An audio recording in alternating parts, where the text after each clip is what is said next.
Just hello, everybody. This is our MDQII Block of the Month series. We're on Block 3 of our series of 12. This is the Applique Block. It was designed for you by Rita Gazard and presented by myself, Mark Garretts, and I'm a National Floriani educator. As I always like to do before we get started with the software and the construction details of this month's project, I like to show you a finished picture of what the block is going to look like. So as we go through the various steps, you have an idea in your head of where we're headed. So this is an applique block. As with all the blocks that we're going to do in this series of 12, we start with the basic pieced pattern that's on the outside and the quilted pattern that's on the outside. And then for the embellishment this month, we're going to be adding in an applique of that flower design in the middle there. So I'm going to go ahead and end the PowerPoint here, and I'm going to bring up my Decorative Quilter 2. Now, usually when we start out with a blank screen and a blank design window that you can start designing in, and then we start adding things to it. We're going to do things a little bit differently this month, and this is what my Decorative Quilter looks like when you don't have anything loaded. So this is just a big blank gray screen here. There's nothing we can do. You can see that almost all of our icons are grayed out, except our new and our open.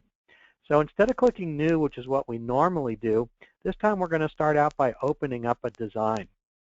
So to do that, we're going to click our open design icon here, and we're going to navigate back to the November 2015 folder. So I'm actually going to go up and up to my MDQ projects folder, and I'm going to find my November folder, which is going to be right down here, and I'm going to find the November 2015 folder, and what we're going to load in is our basic block for BOM, or block of the month. And that's the very, very first block that we created, or at least part of it, that we had you save separately, because we're going to load this in, open it up, and we're going to build on top of that. So go ahead and find that file, basic block for BOM. Make sure you choose the WAF version, and go ahead and click open, and it will bring that up into our design window and open up a new design window for us. The next thing we want to do is make sure that our design window parameters are all set up the same. So to do that, what you want to do is make sure that you're in inches. Right here you should see it says inches, and if you're not, you want to right click on the ruler bar and just click inches.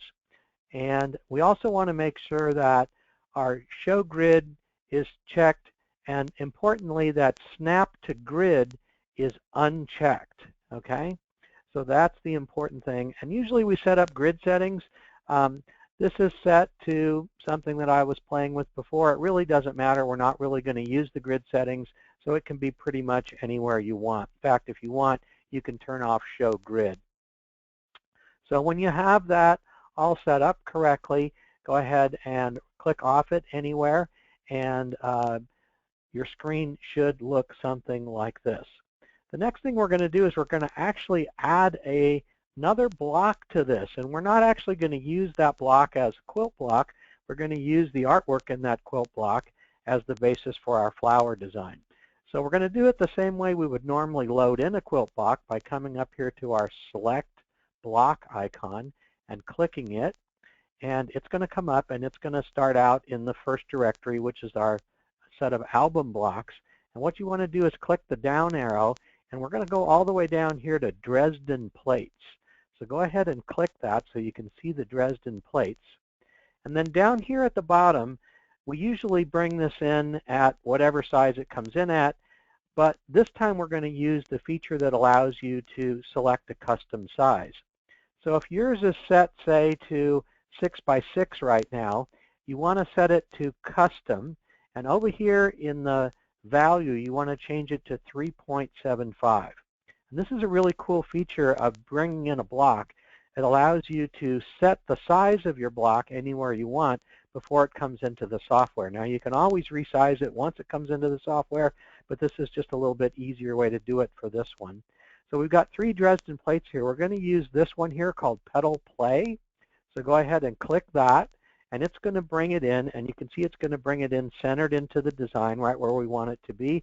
And since we resized it, it's already the correct size that we want it to be. So we're going to come over to our magnifying glass icon now, and we're going to double click it.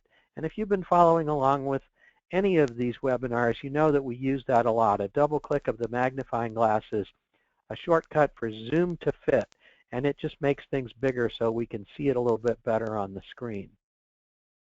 So what we're going to do now is we are going to scroll down in our sequence view, and this is our sequence view over here, to where we can see most of the petals.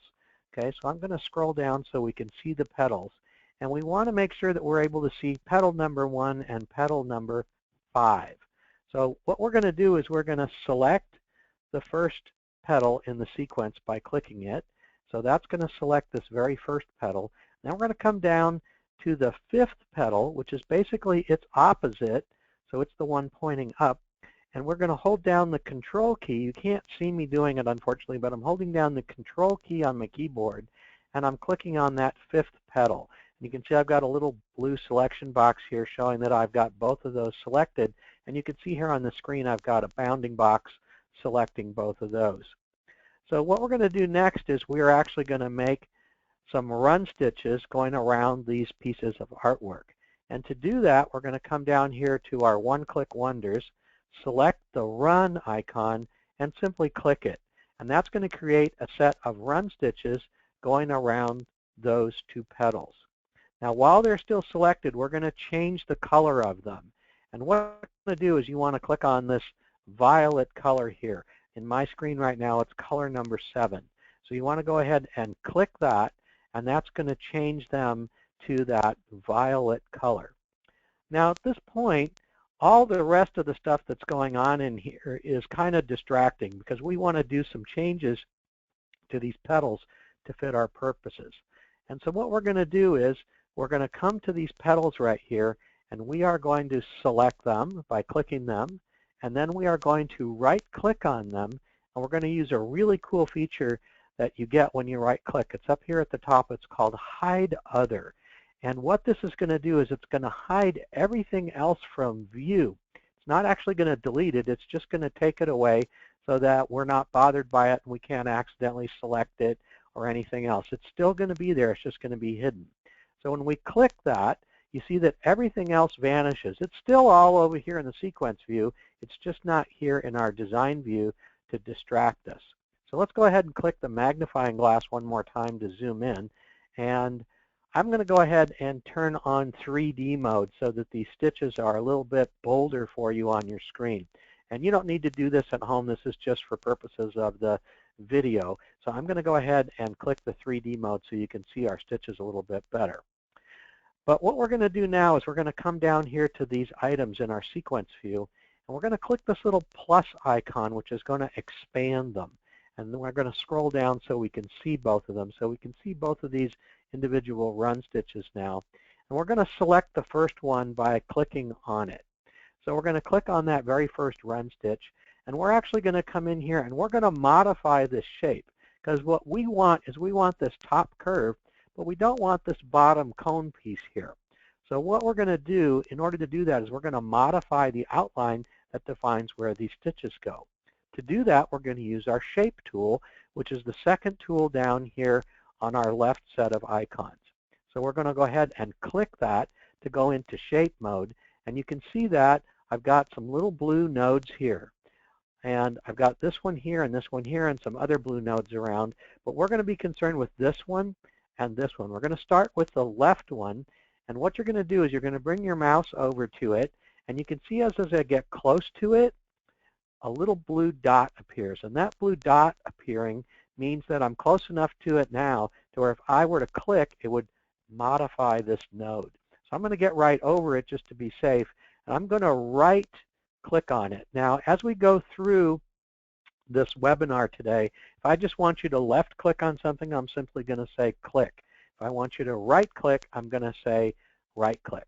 So when you right click on that node, you are going to get a little menu, and we're going to come down to this one here called split line.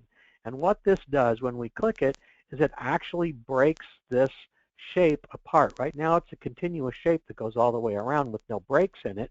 If I click split line, it's going to put a break in right here. Now we also want to put a break in over here, so we're going to come over to our rightmost node.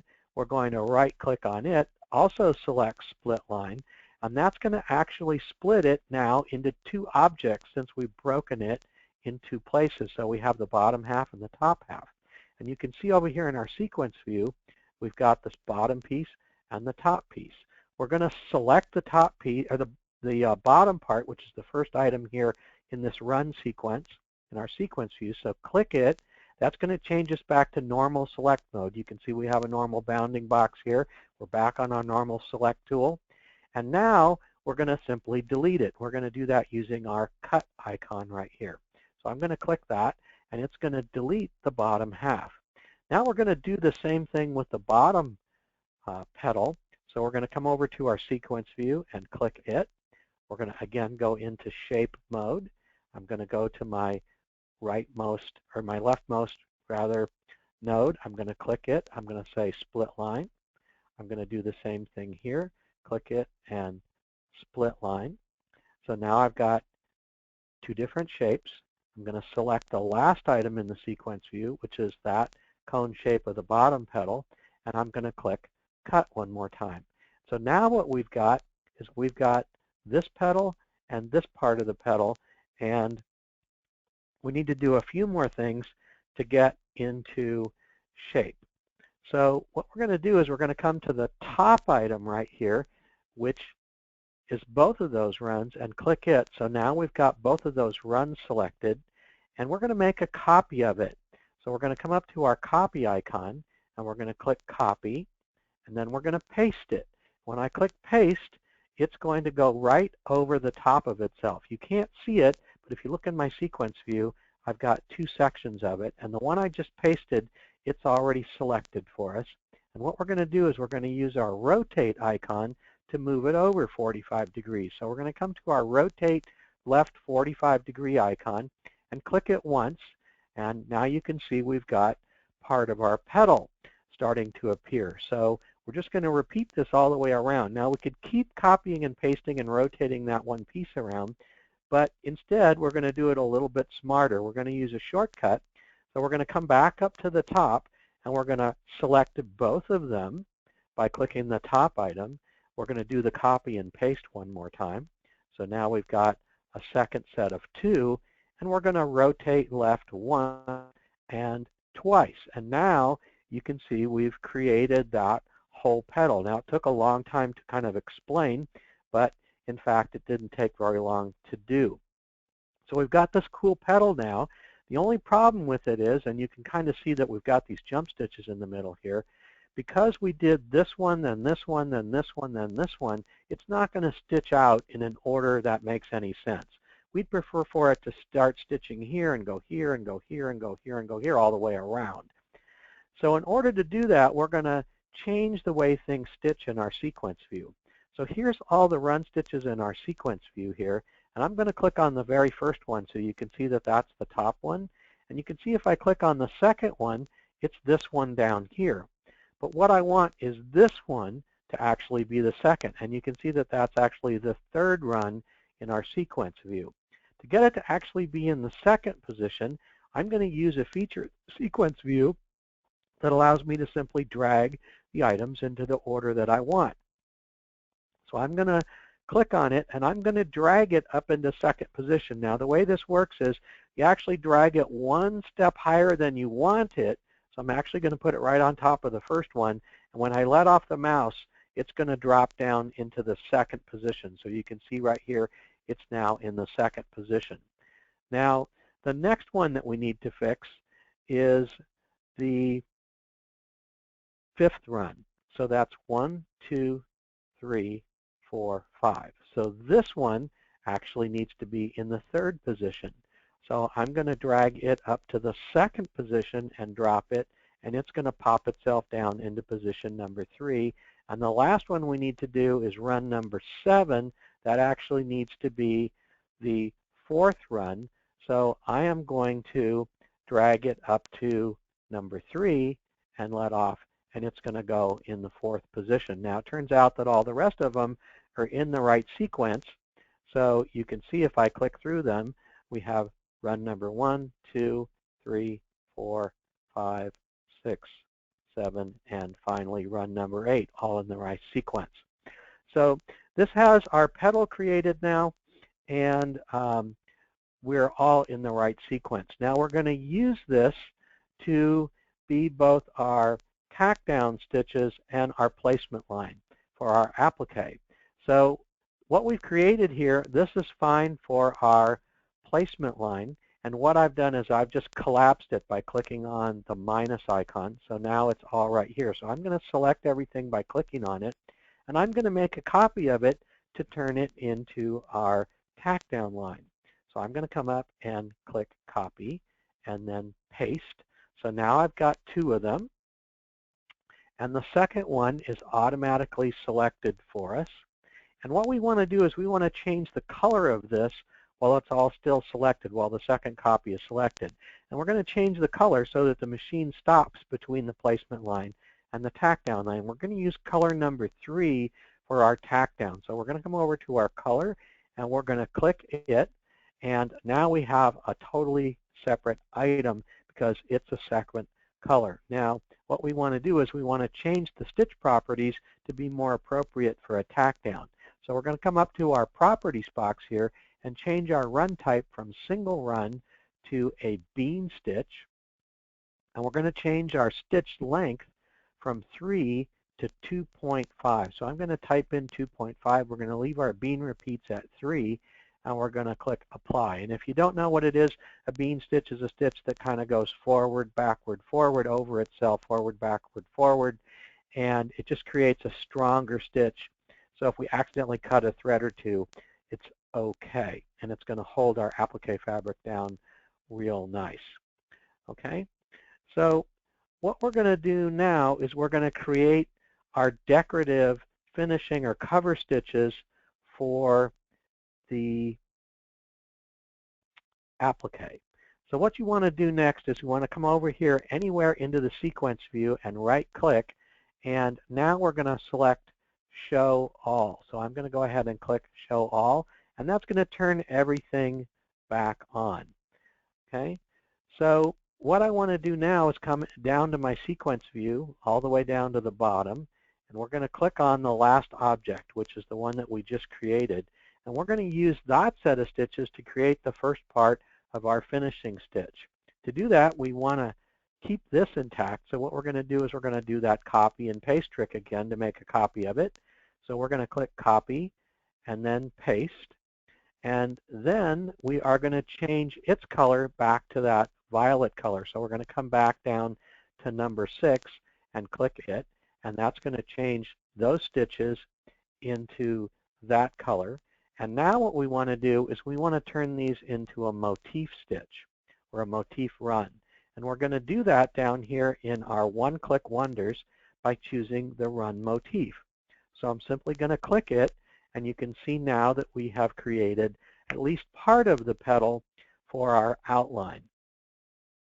We need to get some stitches to come in down here where these spikes are as well.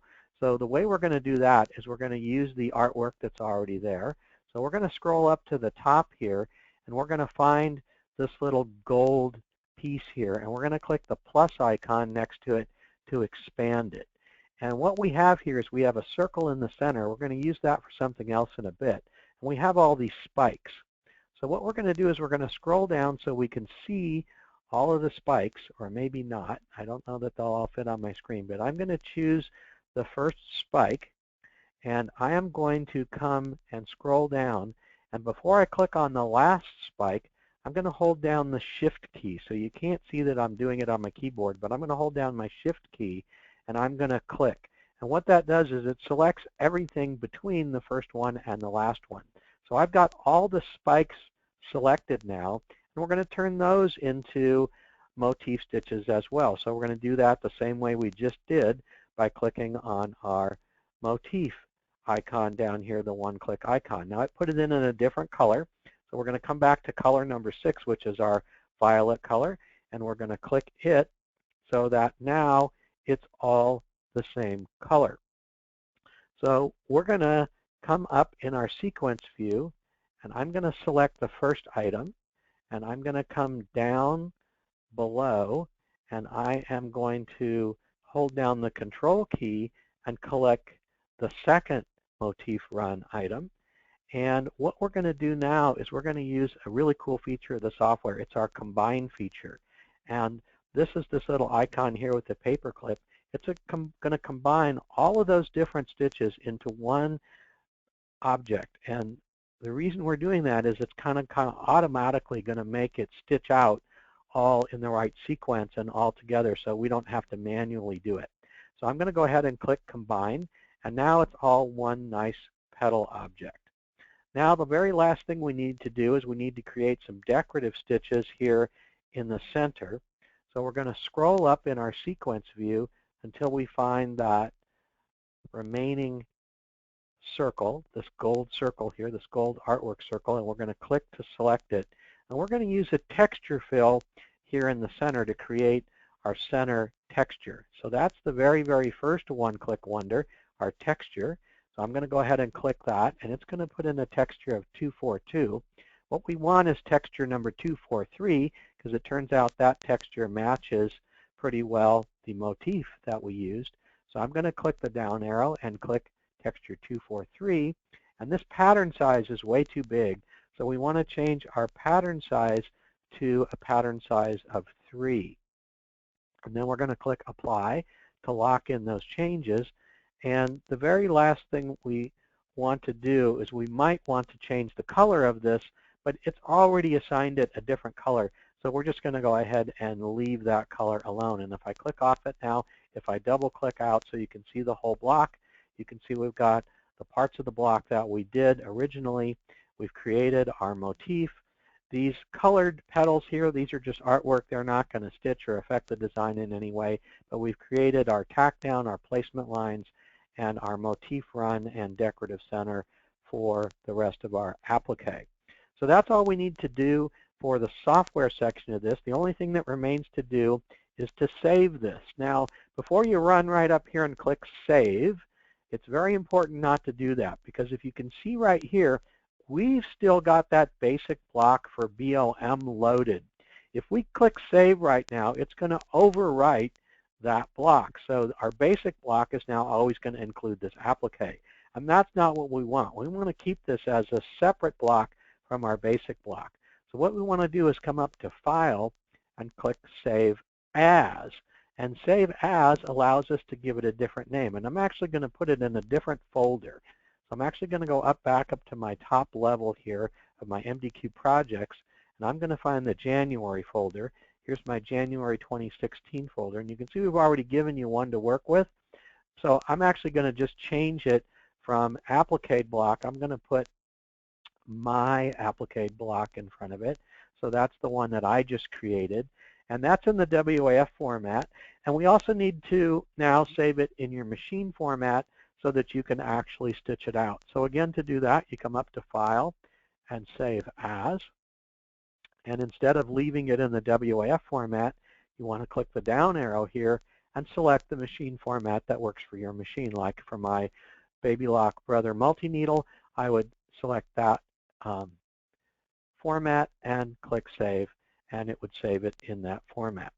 So that completes the software section. Let's go on to the construction details. So let me bring that PowerPoint back up so we can go over the construction details. You've seen this screen and this screen. So we're going to just continue on here. Let's talk about the materials that are required to do this block. So this is the materials list for this month's block. You're going to need some batting, and you have a choice of Floriani quilted soft bamboo cotton blend batting, or you can optionally use Floriani embroidery batting, whichever one you want to use. You're going to need some Floriani nylon no-show mesh. You're going to need some embroidery and bobbin thread, and for the embroidery top thread, you want to choose colors that work well with your fabric choices. You're going to need some R&K embroidery perfection tape, that's the pink tape, and you're going to need a minimum of a 6-inch by 6-inch or 150 millimeter by 150 millimeter hoop size. So let's talk about the actual details of the fabric that you need for this block. We talked about the batting but you're going to need 4 5.5-inch squares. For fabric A, you're going to need 4 4 3/8-inch squares, and that's going to be for the centerpiece. Fabric B is going to be 4 4-inch squares, and those are going to be cut in half diagonally to form part of the corner pieces. So you'll end up with a total of 8 pieces of fabric. Fabric C is the same, but it's just going to be a different fabric. And fabric D, finally, is unique to this particular block, and that's going to be 4 4.5-inch squares for the flowers. And these quantities that we've just described, this is going to make all 4 blocks because we're going to have you stitch this out 4 times. Before we embroider, it's important to note that some of the color changes that we put into this design are there simply to make the machine stop so that we can do things like flip the fabric or put down our applique piece or trim our applique, etc. So you can leave the same thread in. You don't need to actually change it. Again, the thread color changes are there in order to make the machine stop. But if you want to change the color at various points, you can.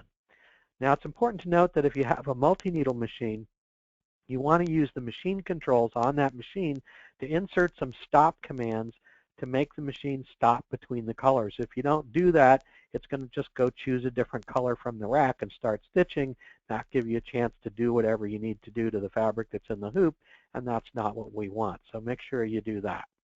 So let's go ahead and embroider the design. You're going to load the Applique Block 3 of 12 design into your machine. You're going to hoop up a piece of Floriani nylon no-show mesh, and then go ahead and attach the hoop to the machine. You want to stitch out the first color, which is going to be the placement line showing you where to put the batting down. Go ahead and place that square of batting within the placement lines, secure the corners with embroidery perfection tape, and then go ahead and stitch the next color, which is going to be the placement lines for our fabric. Next, you want to center fabric A within the lines right side up. Then you want to place your fabric B triangles along those placement lines right sides down on the center of the fabric. So you can see in the picture here, the points of the triangles are going in towards the center, and they overlap a bit in the center. And then stitch the next 2 colors, which are going to tack down the triangles. Press open the 2 corner triangles, and then place your fabric C triangles along the other 2 placement lines, again right sides down and centered on the fabric. And then go ahead and stitch the next 2 colors to tack down those triangles. Go ahead and press those 2 triangles open, remove the tape from underneath the fabric, and then change the top thread to the color intended for the quilting if it's necessary. If you started out with the right color in, you don't need to change it. If you started out with some other color, then you want to change it to a quilting color that goes with the fabric. Then we're going to go ahead and stitch the next 2 sets of stitches, which are going to stitch the quilting stitches, and it's actually going to also stitch the guideline, which is going to help us trim the block when we're done. Next, what we want to do is change the top thread to the color that you're going to use for your decorative finishing stitch. And this could either be something that matches your applique fabric, or it could be something that contrasts with it. Again, the choices are up to you. And then you want to go ahead and stitch the next color, which is going to stitch the placement line showing you where to put down the applique fabric. Take your square of applique fabric, place it over the placement stitches so it covers them, and go ahead and stitch down the next color to tack it down. Remove the hoop from the machine, and then carefully trim the fabric as close as you can to the stitches, and replace the hoop in the machine. Stitch the next color to stitch the finishing stitch, which is going to be the outline of the petals, and then you can optionally change the top color to a different color for the decorative center stitch if you want, and then go ahead and stitch that color.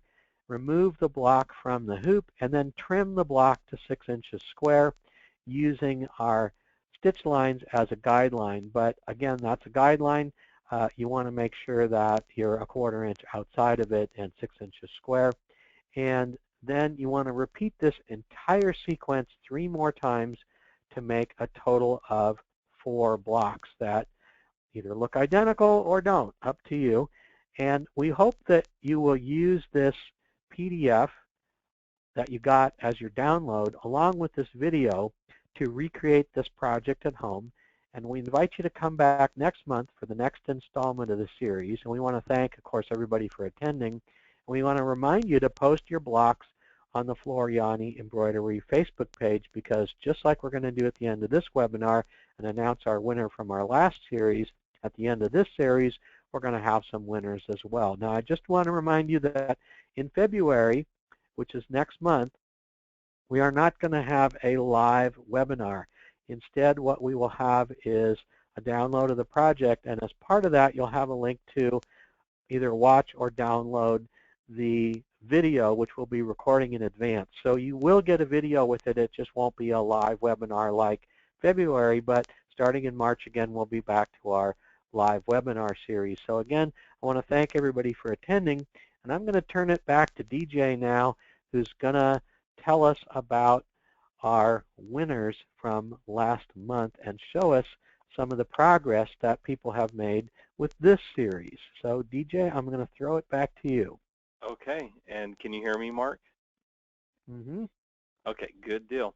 So we are going to give out a few prizes, and but we did want to pick an overall winner, I guess you could call it grand prize winner. And let's see, let me go ahead and show my screen. And let me close this really quick. Our grand prize winner for the first one, the first challenge, is Elena Raymond. I'm still seeing my screen, DJ. Is that wrong? No, I guess other people probably aren't. Okay, I just minimized mine, so it's all right. Okay. So Elena Raymond is our grand prize winner. We did look at all, and we were taking quite a bit of time trying to figure out the winner, and we liked this one the best for the balance and the colors, the selection of fabrics, and so great job, Elena. We will contact you through Facebook, letting you know how we can get in touch to send you the kit that we put together for you, and it's an incredible kit that we put together. You'll get more details on that. We will send a few other prizes out as well, because there were a number of really good quilts made, and we'll be contacting everybody on Facebook. So thank you very much for all the submissions, and I do want to show some of the blocks that we have so far for this second competition we're doing. So can you still see my screen okay? Yes. Mark? Okay, so this one,